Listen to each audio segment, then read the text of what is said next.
කොහොමද ඉතින් හැමෝටම අද අපි යන්නේ 90 දශකයට. ඇවෙන්ජර්ස්ලා බිහි වෙන්නත් කලින් පෘථිවියට ආපු පිටසක්වල තර්ජනයක් ගැනයි මේ කතාව. Taman කවුද කියලා අමතක වුණු වීර්ස් කියන බලවත් සෙබලිය පෘථිවියට කඩාගෙන වැටෙනවා. එතනදී යාට තරුණ නික් ෆියුරි මුණ ගැහෙනවා. එයා ඇත්තටම කවුද? එයාට මේ හිතාගන්න බැරි බලය ලැබුණේ කොහෙන්ද? බලමු එහෙනම් මේ සුපිරි වීරවරයෙගේ ආරම්භය.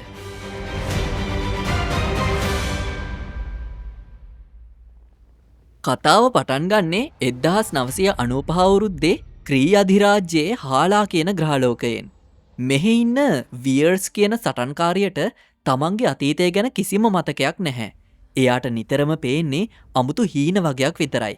එයාගේ ගුරුවරයා වුණු යොන්රොක් එයාට උගන්වන්නේ තමන්ගේ බලය පාලනය කරගෙන හැඟීම්වලට ඉඩ නොදී වැඩ කරන්න කියලා. දවසක් මේ ක්‍රී සේනාව එයාලගේ සතුරන් වුණු ස්ක්‍රූල්ස්ලා එක්ක සටන් කරන අතරේ ස්ක්‍රූල් නායක ටැලෝස් වියර්ස්ව අල්ලගන්නවා. එයාලා එයාගේ මතකය පරීක්ෂා කරලා මොකක් හරි රහසක් හොයාගෙන පෘථිවියට එනවා.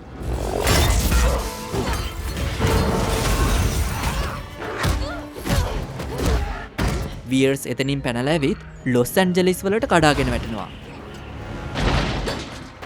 මේ සිද්ධිය ගැන හොයන්න ෂීල්ඩ් ඒජන්ට් ලවුණු නික් ෆියුරි සහ ෆිල් කොල්සන් එනවා. එතනදි සිද්ධ වෙන සටනකින් පස්සේ ෆියුරිට තේරෙනවා මේ ලෝකෙට පිටසක්වල තර්ජනයක් තියෙනවා කියලා. වියර්ස් සහ ෆියුරි එකතු වෙලා එයාගේ අතීත ගැන හොයන්න ප්‍රොජෙක්ට් පෙගාසස් කියන ගුවන් හමුදා මධ්‍යස්ථානයට යනවා. එතනදි තමයි වියර්ස් දැනගන්නේ එයා ඇත්තටම 1989 දී මැරුණ කියලා හිතපු කැරල් ඩැන්වර්ස් කියන ගුවන් නියමුවරිය කියලා. ඒ වගේම එයාගේ හීනවල පෙනුනේ ඩොක්ටර් වෙන්ඩි ලෝසන් කියන විද්‍යාඥවරිය බවත් එයා දැනගන්නවා. මේ දෙන්න වියර්ස්ගේ පරණ යාළුවෙක් වුණු මාරියා රම්බෝව හම්බ වෙන්න ලුසියානාවලට යනවා. එතනට ටැලෝස් එන්නේ රණ්ඩුවකට නෙවෙයි. එයා ඇත්තම කතාව හෙළි කරනවා. ස්ක්‍රූල්ස්ලා කියන්නේ නපුරු අය නෙවෙයි. ක්‍රී හමුදාවෙන් බේරිලා යන්න ඉන්න අසරණ සරණාගත පිරිසක්. ඩොක්ටර් ලෝසන් කියන්නේ ඇත්තටම මාවෙල් කියන ක්‍රී විද්‍යාඥවරිය. එයා උත්සාහ කළේ මේ අසරණ අයට යන්න අලුත් ග්‍රහලෝකයක් හොයලා දෙන්නයි. එදා සිද්ධ වුණ අනතුරේදී එන්ජිම පිපිරිලා ලැබුණු ශක්තිය නිසා තමයි කැරල්ට මේ සුවිශේෂී බලය ලැබිලා තියෙන්නේ. තමන්ව පාවා දුන්නේ තමන්ගේම ගුරුවරයා වුණු යොන්රෝක් කියලා දැනගත්තම කැරල් තමන්ගේ ඇත්තම ශක්තිය මුදා හැරියා.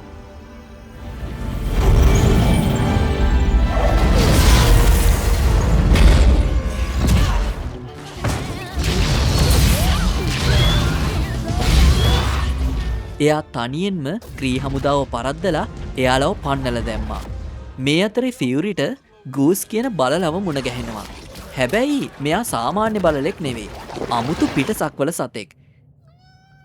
එයා තමයි ෆියුරිගේ ඇහැ තුවාල කරන්නේ. අන්තිමේදී ස්ක්‍රූල්ස්ලට අලුත් ගෙයක් හොයලා දෙන්න කැරල් අභ්‍යවකාශයට යනවා. යන්න කලින් හදිසි අවස්ථාවකදී Tamanට කතා කරන්න කියලා එයා ෆියුරිට පේජ් එකක් දීලා යනවා. ෆියුරි තීරණය කරනවා මේ වගේ වීරයෝ එකතු කරලා කණ්ඩායමක් හදන්න. එයා එකට නම තියන්නේ කැරල්ගේ පරණ කෝල් සයින් එක වුණු ඇවෙන්ජර් කියන නමින්. පෝස්ට් ක්‍රෙඩිට් එකේදී ටෑනොස්ගේ පහර දීමෙන් පස්සේ ෆියුරි දාලා ගිය පේජ් එක ඩිවයිස් එකකට සම්බන්ධ කරලා ඇවෙන්ජර්ස්ලා බලා ඉන්නවා. එතනට එක පාරටම කැප්ටන් මාවල් පෙනී ඉඳලා ෆියුරි කොහෙද කියලා අහනවා. ඊළඟට 1995 දී ගූස් බලලා ෆියුරගේ මේස උඩට පැනලා කලින් ගිලලා දාපු ටෙසරැක්ට් එක ආපහු එළියට දානවා අපිට දකින්න හම්බ වෙනවා. ඉතින් ඔන්න ඔහොමයි පෘථිවියේ බලවත්ම වීරවරිය පැමිණියේ. එයා දැන් ඇවෙන්ජර්ස්ලා එක්ක එකතු වෙලා ඉවරයි. ඊළඟට එන්නේ මුළු ලෝකෙම බලාගෙන හිටපු අවසාන සටන. ටෑනොස්ව පරද්දලා නැති වුණු හැමෝම ආපහු ගේන්න පුළුවන් වෙයිද? ඊළඟ වීඩියෝ එකෙන් අපි මතක් කරගන්නේ Avengers Endgame. මාවල් ඉතිහාසයේ ලොකුම සහ හැඟීම් බරම අවසානයක් දුන්න චිත්‍රපටය. එහෙනම් මේ වගේ තවත් ගොඩක් වීඩියෝස් බලන්න ෆිල්මෝක් YouTube channel එක subscribe කරන්න.